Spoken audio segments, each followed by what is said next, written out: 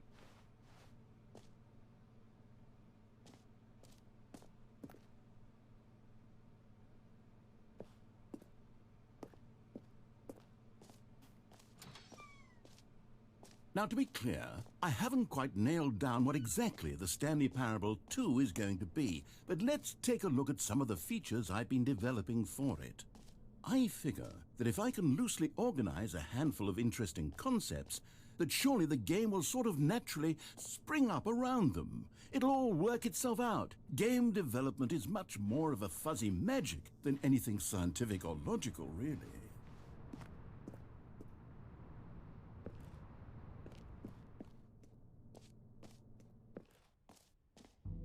Here we are. Go on, try out some of the new features. Okay. The button that says the name of the player that is playing the game. Wait, what? For the Stanley Parable 2, I asked myself, what do players really want? And of course, the first and most obvious answer is that they want to be individually recognized and validated as people. So with that in mind, my first addition to the game is this button which speaks the name of the person playing the game. Isn't that wonderful? Jim. Sorry, What? I should have clarified. Right now, the button only says the name Jim. But of course, in the final game, this button will say your name, whatever name that is. Here, let's have you role-play as Jim to really simulate the full experience of this feature. Just play along. I promise you'll love it. Okay, here we go. Let's take a deep breath, clear your mind, forget whoever you are, and simply become a person named Jim.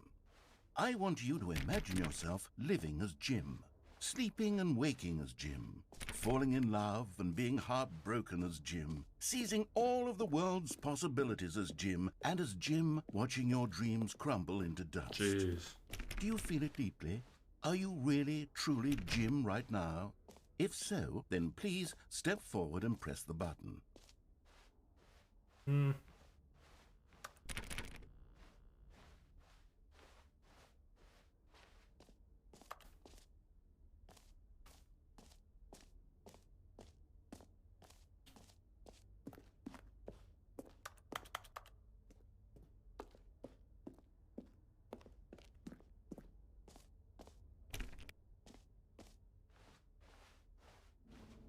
It's just forcing me to be Jim? What the hell? Jim.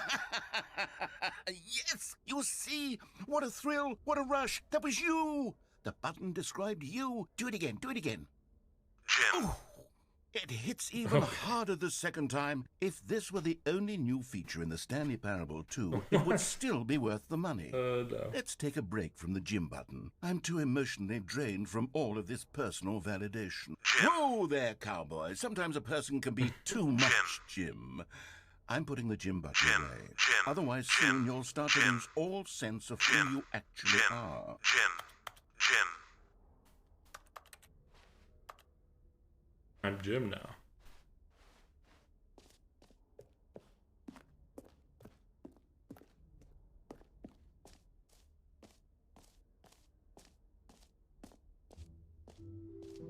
I suppose I could allow only people named Jim to play the Stanley Parable 2. That would actually save me the work of finishing this feature.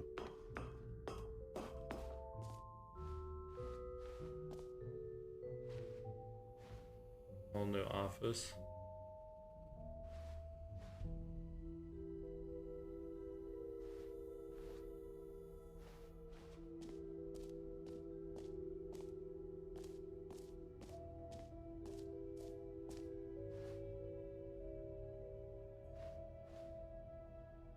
This map, jump circle, free achievement. This is the merge, setting world champion. Settings, world champion.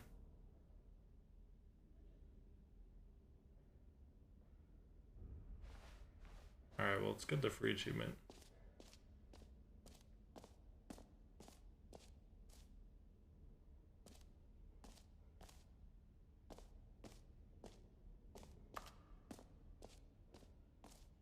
We'll ever receive your achievement, it just works. Now, here's something special. You remember that broken test achievement that got left in the game on accident? Well, I'm developing a technology to simply give you the achievement. Yes, you see, you'll come to this lever, and when you pull it, the achievement will be given to you. It's as simple as that. Okay, perhaps I should have clarified. This is technology that will exist. Right now, the achievement is still fully broken. I'm not a wizard, Stanley, but I guarantee it will be fixed in the sequel to at last satisfy the hordes of ravenous fans all over the world who have been uproariously demanding this feature. Gamers, we hear you, and I promise it will happen.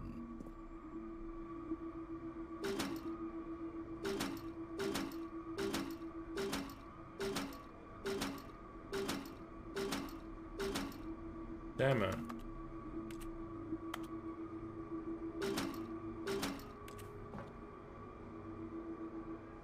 Well, this is bullshit. I've been lied to.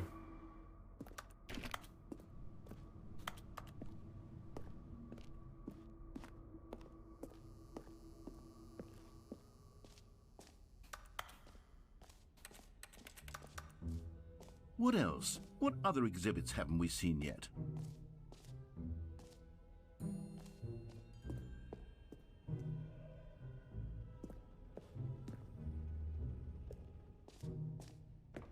Ah, collectibles. Now it's a real video game. In the Stanley Parable 2, you'll run around gathering up these miniature Stanley figurines. And what's truly innovative is that there will be no reward for collecting all of them. I don't want to stifle the intrinsic joy of watching a number go up. You simply collect all of them, and then you move the hell on with your unremarkable life. Whoa. That's intense.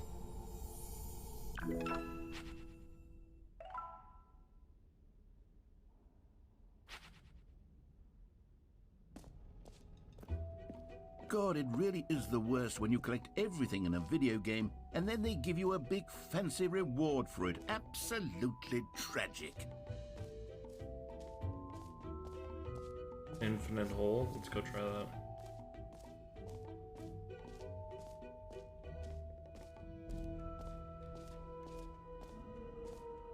Okay, I'll be honest, I haven't yet decided on this one.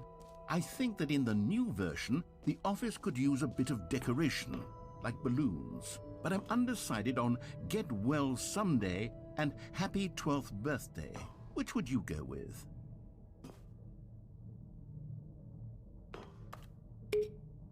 You know, sometimes when you solicit another person's opinion, it makes you realize that you knew which one you actually really wanted all along. Happy 12th birthday, You Stepniece, son of a it bitch. is.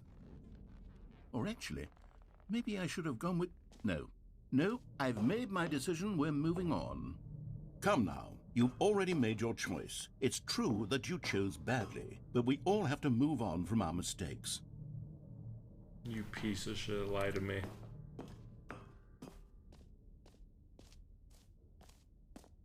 Ooh, merch. Ooh, reassurance bucket.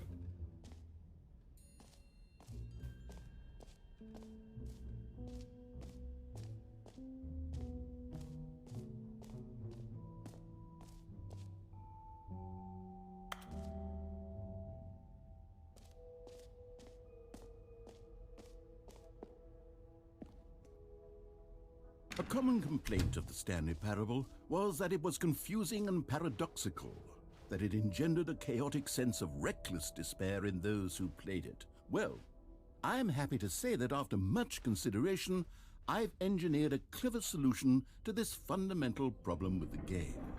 It's the Stanley Parable Reassurance Bucket. You see, Stanley, anytime you're holding the bucket, a sense of calm and ease will fill your mind and your heart. It's true. As long as you hold on to the bucket, the many disorienting contradictions of the Stanley parable will feel perfectly normal and perhaps even comforting.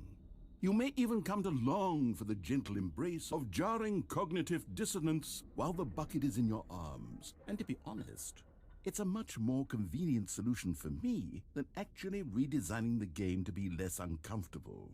Can you imagine what a pain in the ass that would be? Yes, the bucket is the perfect solution. Come on, give it a try.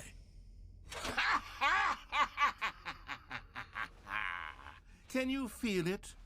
The glow of comfort, even in the face of crushing despair, must already be sweeping through your body. And in fact, can I say that I do believe the bucket lends you an air of charisma as well?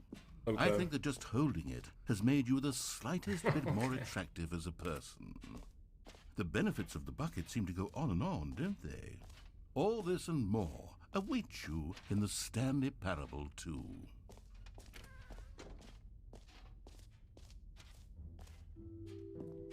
Does anyone give out awards for most enjoyable bucket in a video game? That really should be an award if it isn't already.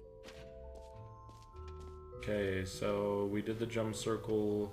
We're at this map. The free achievement was a scam. We did the merch. Settings World Champion.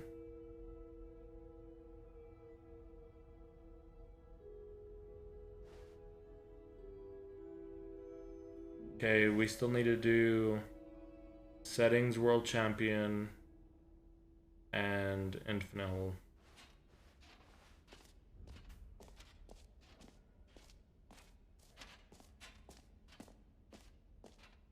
You know what? Let's bring the jump circle back for Stanley Parable 2 as well. It's a... Oh, wait. You already spent all your jumps the first time we saw the jump circle? Yeah. Oh, well. I suppose it can just be a nice decorative piece, then. Damn it.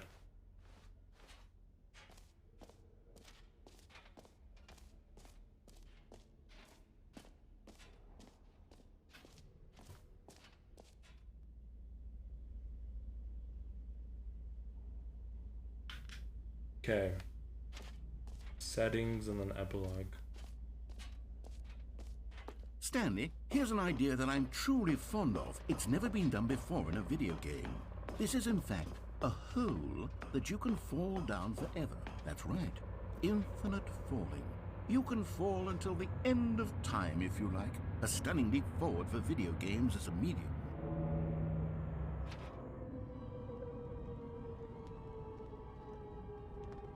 You see, isn't it wonderful? One of my more ingenious concoctions, if I do say so. Now then, since you've gotten to see the infinite hole, you can press the teleport button to pop back up to the top, and we can continue onward.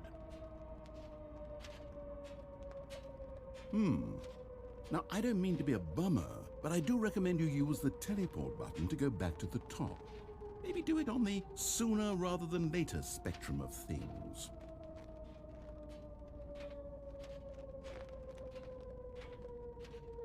Okay, Stanley, I don't know quite how to say this tactfully, but it's possible that I slightly exaggerated the infinite nature of the hole. Is it a very, very deep hole? To be certain it is. It's an extremely deep hole. I don't want anyone to say that it isn't an astonishingly deep hole. It is. Is it infinite? Well, that sort of depends on your definition of infinity. From one perspective, the infinite is merely philosophical in nature. It's more of a... Oh. Okay, well, good for you. You found the bottom of the hole. You found me out, Stanley. I'm a liar and a cheat, and you're so clever. Look, I think the issue here is just that you're unusually fascinated by falling. What normal person actually wants to fall infinitely? I figured the hole was as deep as anyone would actually need. Don't you put this on me. Maybe you're the problem. Look, things got a little heated there. I think we both said some things we didn't mean. Why don't we just put all this behind us and agree to just call the hole mostly infinite? If that works for you, then go ahead and press the teleport button to warp up to the top of the hole and we can move on. I'll just be up here when you're ready. From management to anyone meeting at at 2 p.m. since we're thinking about.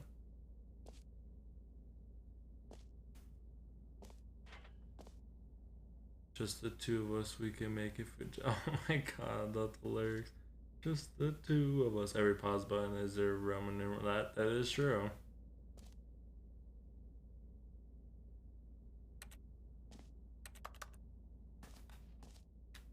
Great. Now, I'm very excited to show you even more of my ideas for the sequel.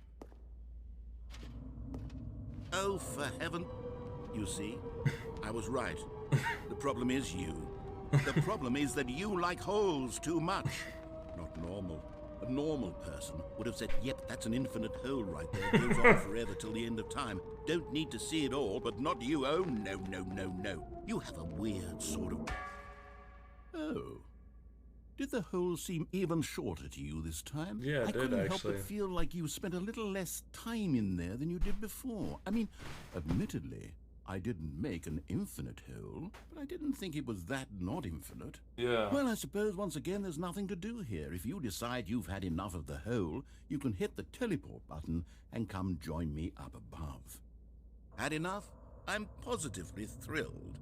I really do have so much more to show you and to talk about, and I've had enough of the hole for a lifetime. Gosh, how could I have guessed? You're back in the hole. If this starts to become a thing where... Whoa. Wow. Okay. Yes.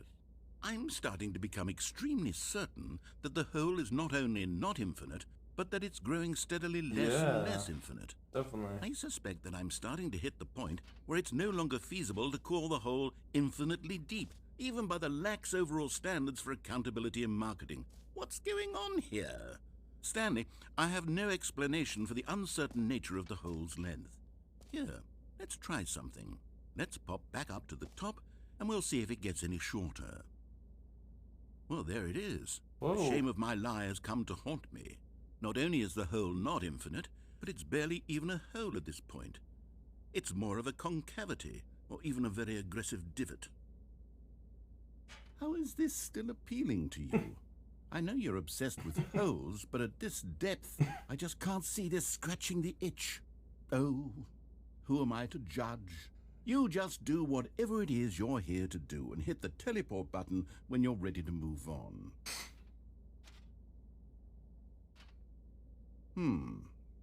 Is the teleport button not working? It isn't. You sure? Yeah. Well, I mean, I really don't have an explanation. It was working just a moment ago. Give me the Try it jump again. button. Give me the jump button. Still nothing? Well, I suppose there is one thing I can do to fix this. Give me a jump. I'm out. Goodbye, What? Stanley. What? You couldn't bear to be away from the hole, and now you'll get more time with it than you could ever have asked for. It's a win for everyone. You get to be with the hole, I get to do literally anything else. Take care, Stanley. I hope you and the hole have a wonderful rest of eternity. He really is leaving.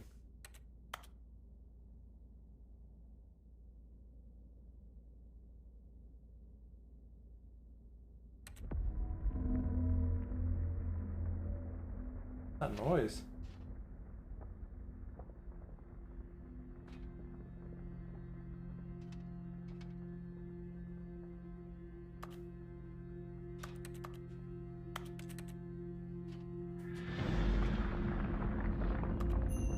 Whoa.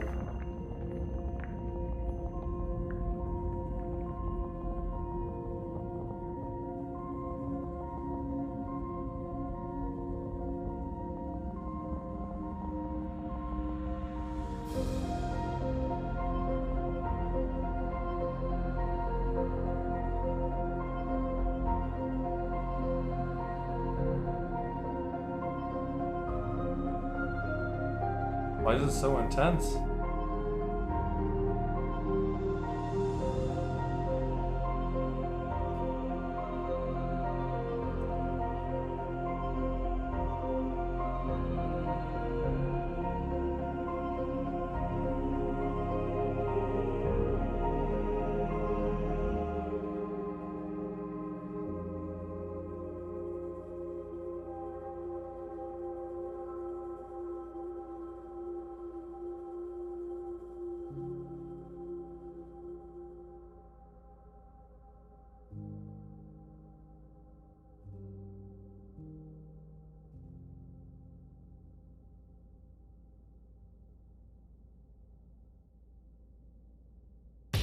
Oh, it scared me.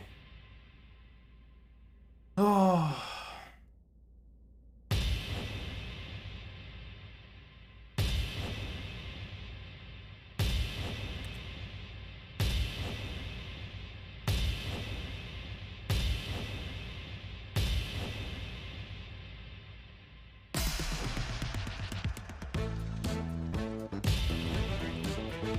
Oh.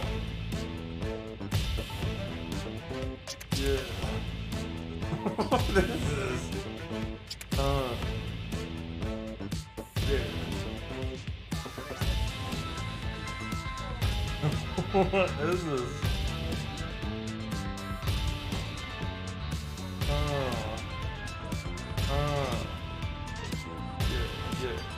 Yeah.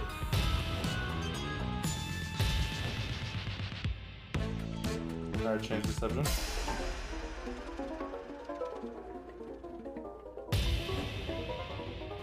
What the fuck is this goofy ass beat?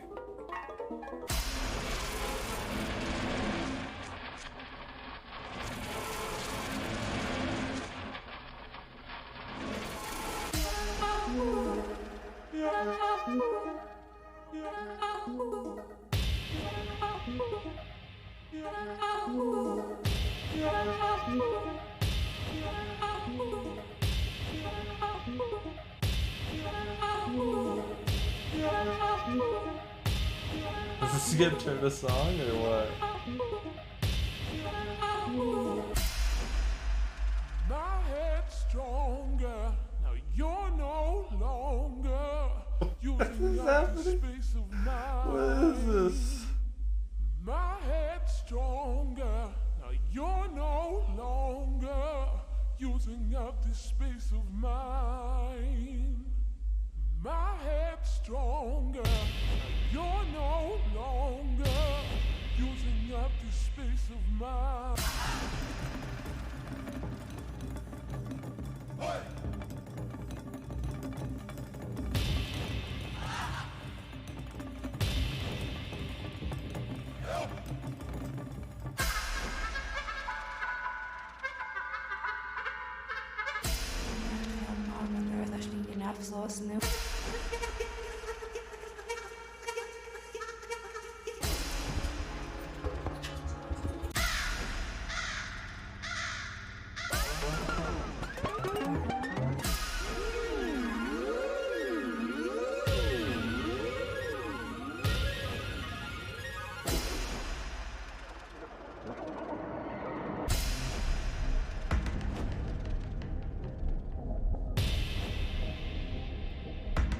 Whoa.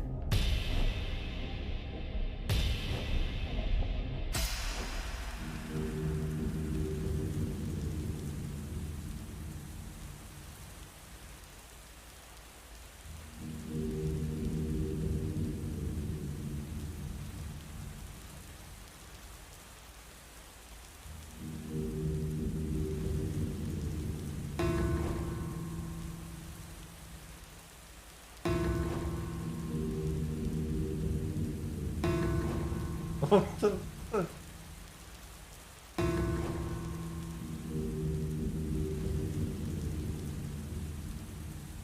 This is so cursed.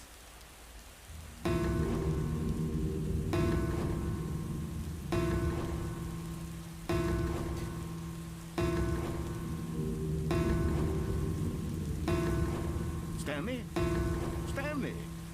Stanley! Whoa. Oh, good, you're awake. It seems you had sort of dozed off there, drifting away into dreamland. But we can't have that, Stanley, because this hole is just so darn fascinating that I want you to be wide awake for every second of it. You don't want to miss a single moment. So how about if I just pop in from time to time and wake you up to keep you really, truly focused on the hole? Okay. From the looks of things, you and I will have many, many years here in this hole, and I'm looking forward to all of them. Stay alert, Stanley. I'll be back. Toodle-pip.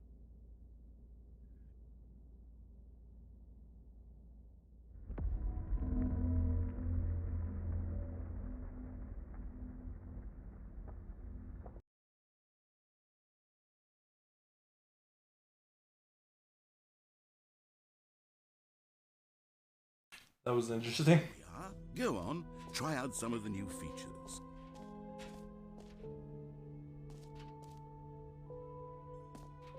Oh, he changed the name to Mostly Infinite Hole. That's kind of funny.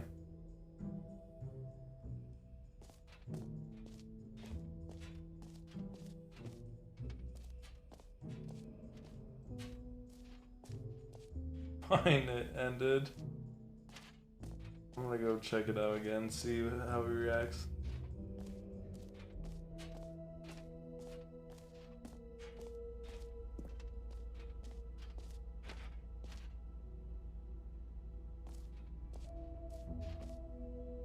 Oh, he left the room.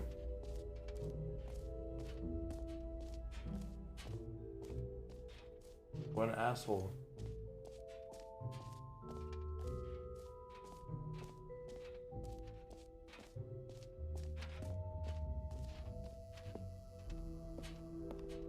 I want my achievement from this room. I feel like I got scammed. You son of a bitch.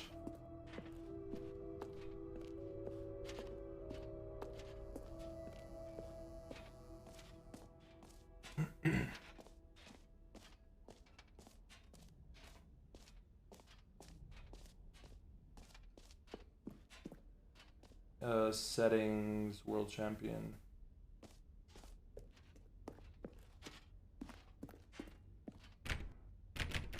What the hell?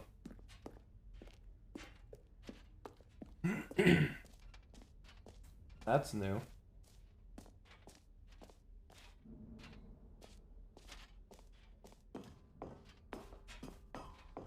An epilogue would be fun, wouldn't it, Stanley? Yes, yes, it will go at the end of the, well, we'll figure that out later.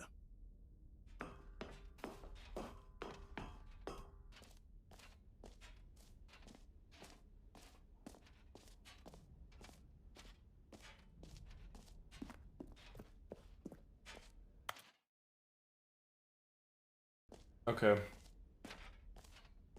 I think I'm gonna switch games.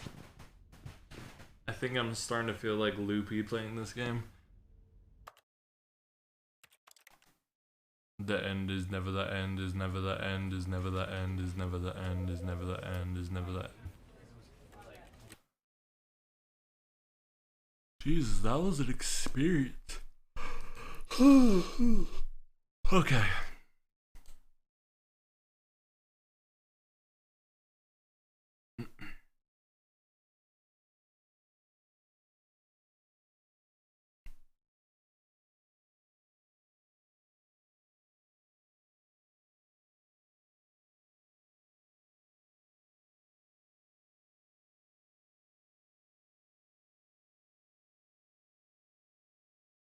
Let me see what the achievements are. You can't jump. No, seriously, we disabled it. Get your first achievement. Award for getting any of the other achievements as your first. Beat the game. What are the others? Test achievement description. Replace this. Quit the game and then start it again. Play the Stanley Parable for the entire duration of a Tuesday. What the hell?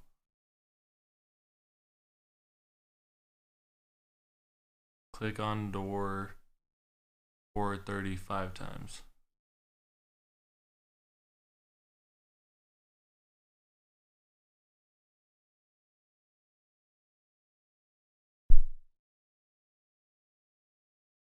Set all setting sliders in the menu to all the available numbers.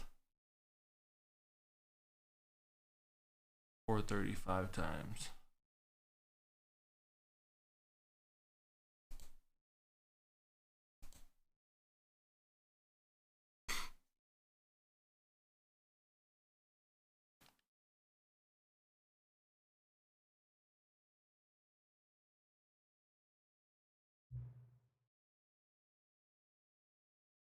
Well, it did say I can enter my favorite time this time, so.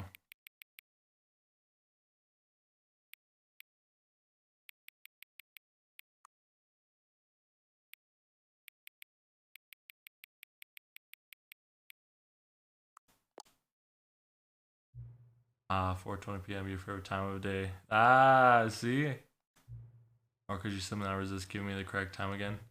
After all, I know how much you enjoy setting the time correctly. Okay, now I'm curious how accurate 4:20 is. Let's use the side to find out. How accurate is 4:20? Not really.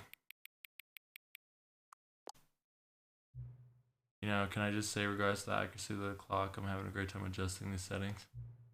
Like, I'm learning more about you and how you like things we set. That's good to collect data. I wish we had more sliders, but we've gone through all the sliders I have. Perhaps they invite someone to gather new data on you. Shouldn't be too hard. Yeah, let's whip a couple new ones up. Should be ready for the next time you boot up the game.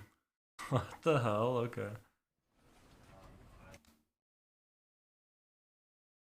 Alright, so one of the achievements is to quit and then begin the game. This is the story of...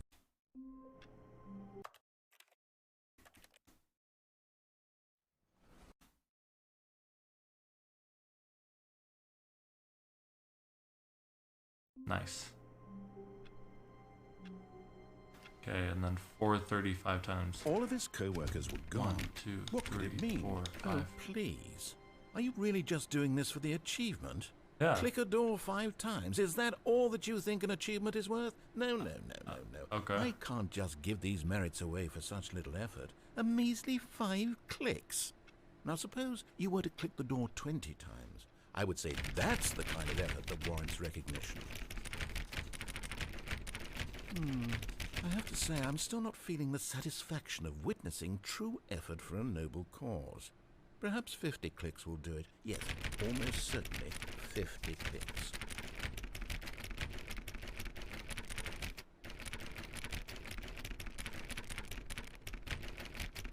No, I'm still not feeling it. You I son want of this a achievement bitch. to have meant something. It has to be a true reward for Okay. valiant effort. I want to see some hustle, Stanley. Okay. I want to see commitment, a willingness to go all the way, no matter what the cost. Why don't you go put 20 clicks into door number 417?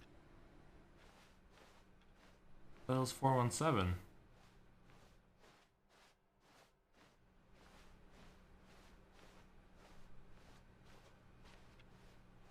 Oh.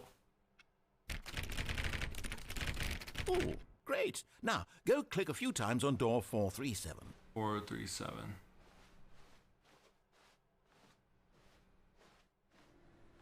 Excellent. I think we're getting somewhere. Now, door 415. Let's give it 10 clicks or so. 415.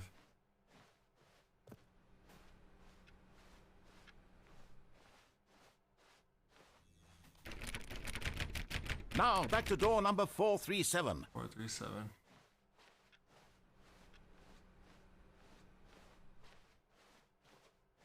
Let's see. How about you click on, well, I don't know, the copy machine? All right, back to room 417. I'm really feeling it now. I think we're getting somewhere. Okay, now go climb on employee 419's desk. 419's desk. Where is it?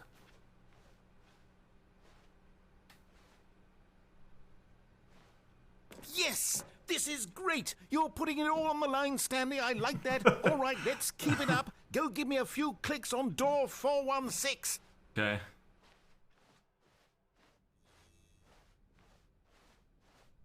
Which one's 416?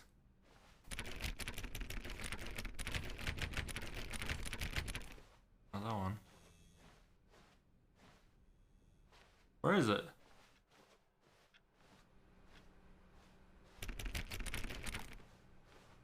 Where the hell is it? 416?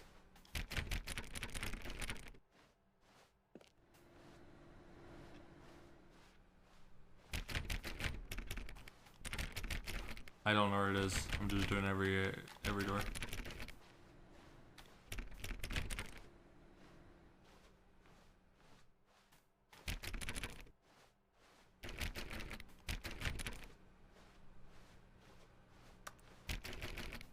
Stanley clicked on literally every single door in the office because he doesn't pick up well on cues from his environment. What does that mean?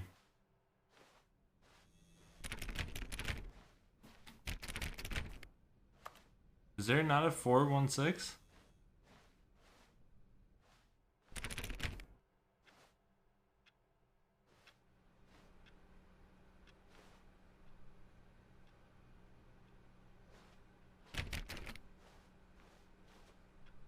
Have I...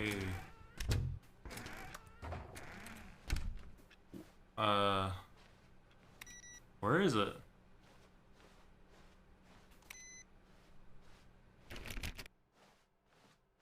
$416?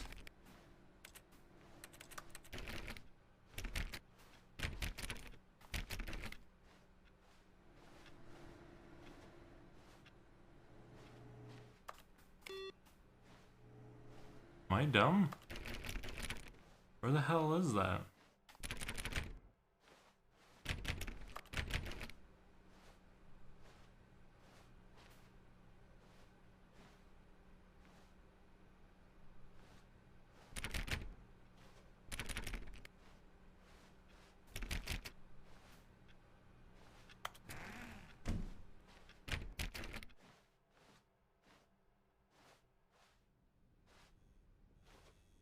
Oh, good. You notice my sign. Yes, I have something very exciting to show you. Where the When hell Stanley came to a set of 2 open doors, he entered the door.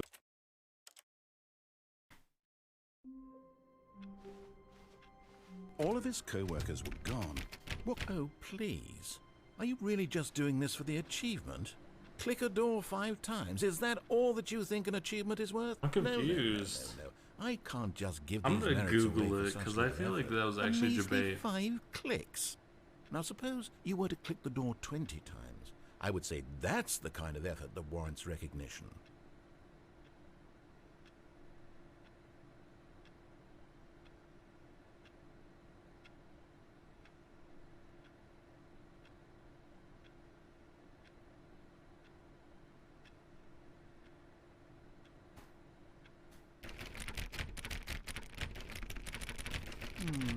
I have to say, I'm still not feeling the satisfaction of witnessing true effort for a noble cause.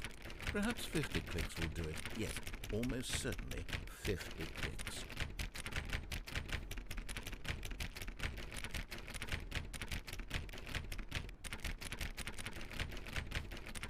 No, I'm still not feeling it. I want this achievement to have meant something. It has to be a true reward for valiant effort. I want to see some hustle, Stanley. I want to see commitment, a willingness to go all the way, no matter what the cost. Why don't you go put 20 clicks into door number 417?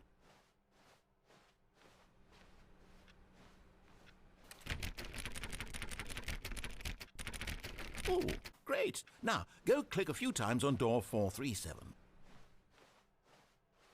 Excellent. I think we're getting somewhere. Now, door 415. Let's give it 10 clicks or so.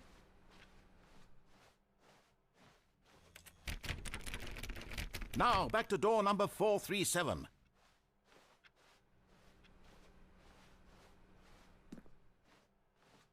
Let's see. How about you click on, well, I don't know, the copy machine. All right, back to room 417. I'm really feeling it now. I think we're getting somewhere.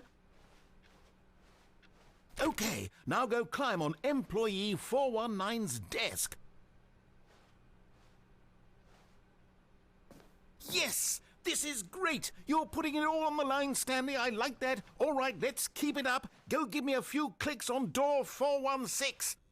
Oh, good. You notice my sign. We've almost got it! Now the copy machine, do that one again!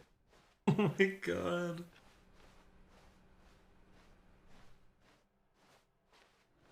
Finish it off, Stanley! 5 clicks on door 430! Yes! We Let's did it! go. Oh, wow. That felt amazing. Oh, you really earned it, Stanley. Nothing could hold you back. Yes, I'm very proud of how far we've come today. Just think, only a few minutes ago you believed an achievement was worth 5 little clicks. Really now, what were you thinking? I feel like there was a valuable lesson in that.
This is the story of a man named Stanley. This is the story of a man named Stanley. This is the story of a man named Stanley. This is the story of a man named Stanley.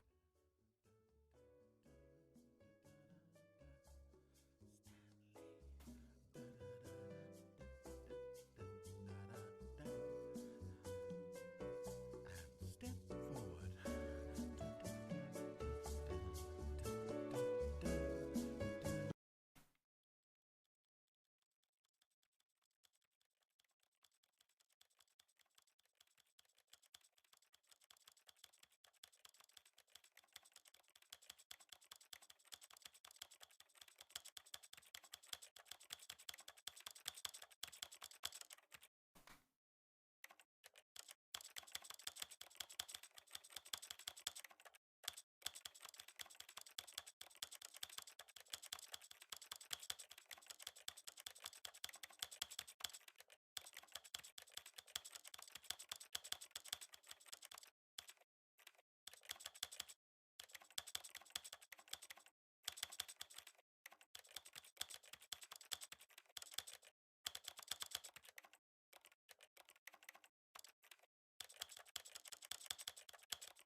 The hell am I missing? I'm pretty sure I've...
Mouse, camera, subtitle opacity.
Jesus Christ, what am I missing?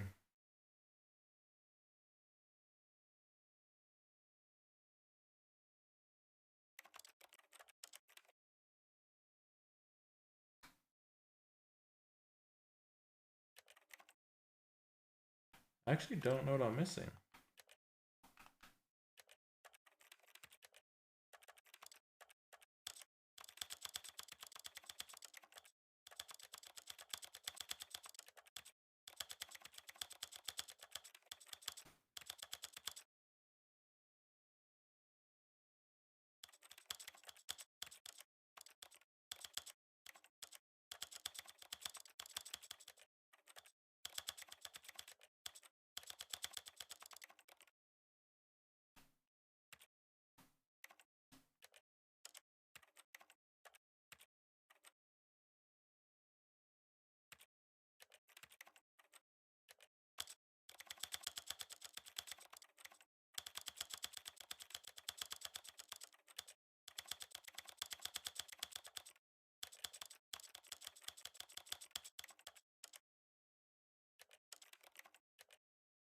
Nice. I got it.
Please adjust the slider until the computer is barely visible.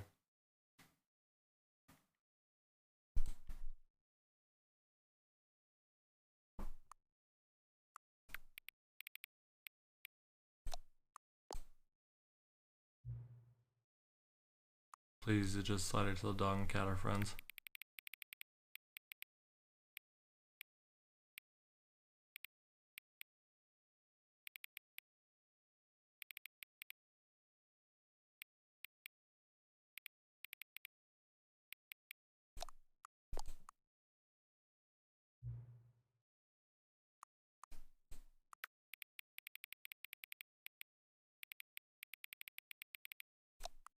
Nice.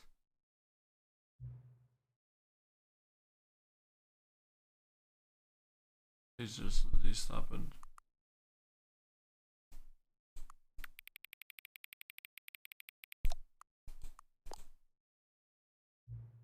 Which of the two made up words is most appealing to you? Scrumtish. A comboinkle. A comboinkle.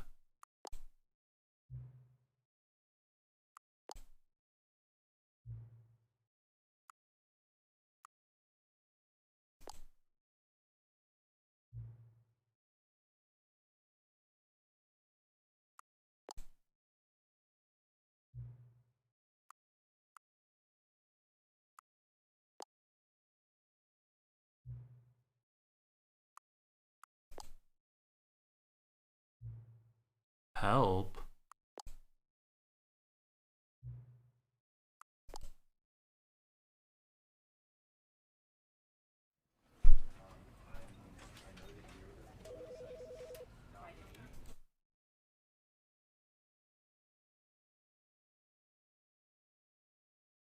This is the story.